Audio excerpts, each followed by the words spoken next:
May pangalan ba ang Diyos? Binabanggit sa Biblia ang pangalan ng maraming Diyos.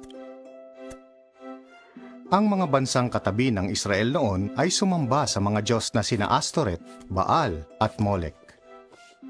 Ang unang mga Kristiyano ay nabuhay kasabay ng mga sumasamba sa mga Diyos, gaya ni na Artemis, Hermes at Zeus.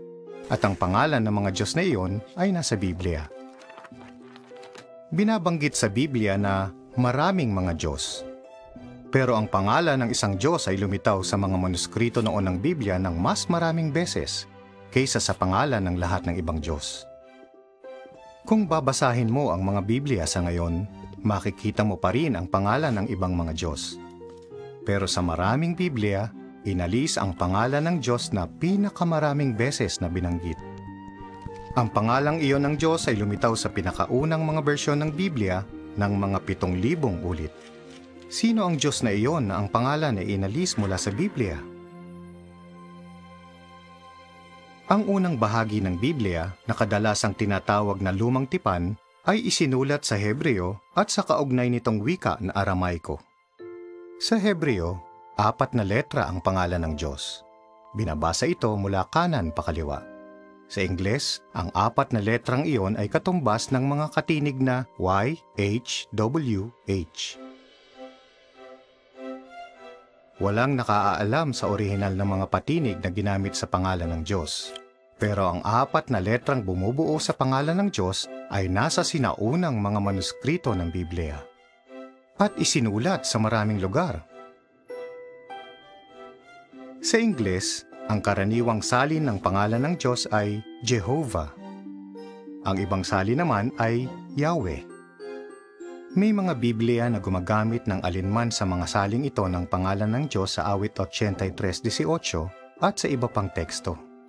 Sa iba namang mga salin, gaya ng bagong sanlibutang salin ng banal na kasulatan, isinauli ang pangalan ng Diyos sa mga teksto kung saan ito orihinal na lumitaw. Dahil ipinasulat ng Diyos ang personal na pangalan niya sa Biblia ng mga 7,000 ulit, maliwanag na gusto niyang malaman natin at gamitin ang kanyang pangalan. Sa kautosang ibinigay ng Diyos sa Israel, ipinasulat niya kay Moises, "Pakinggan mo, O Israel, si Jehovah na ating Diyos ay iisang Jehovah." Sinipi iyan ni Jesus mula sa kautusan, kaya maliwanag na alam niya at ginamit ang personal na pangalan ng Diyos. Sa isa sa mga panalangin ni Jesus, sinabi niya sa Diyos na Jehovah, "Ipinakilala ko sa kanila ang iyong pangalan." Ang isa ay pwedeng magkaroon ng maraming titulo, asawa, tatay, arkitekto, at ng isang personal na pangalan, gaya ng John. Ang Diyos din ay maraming angkop na titulo, makapangyarihan sa lahat, may lalang, at Panginoon. Mayroon din siyang natatanging pangalan na walang ibang Diyos ang nagtataglay. Ang pangalang iyon ay Jehovah. Baka maisip mo, anong uri siya ng Diyos? Mahal ba tayo ni Jehovah? Paano tayo mapapalapit sa Diyos? Sinasagot ang mga tanong na iyan sa ikalawang aralin ng brochure na Magandang Balita mula sa Diyos. Pwede kang mag-download nito sa jw.org/tl.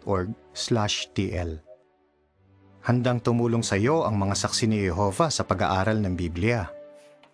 Punan ang online request para sa pag-aaral ng Biblia. At isang saksi ang pupunta sa iyo para pag-usapan ng Biblia sa oras at lugar na pwede ka.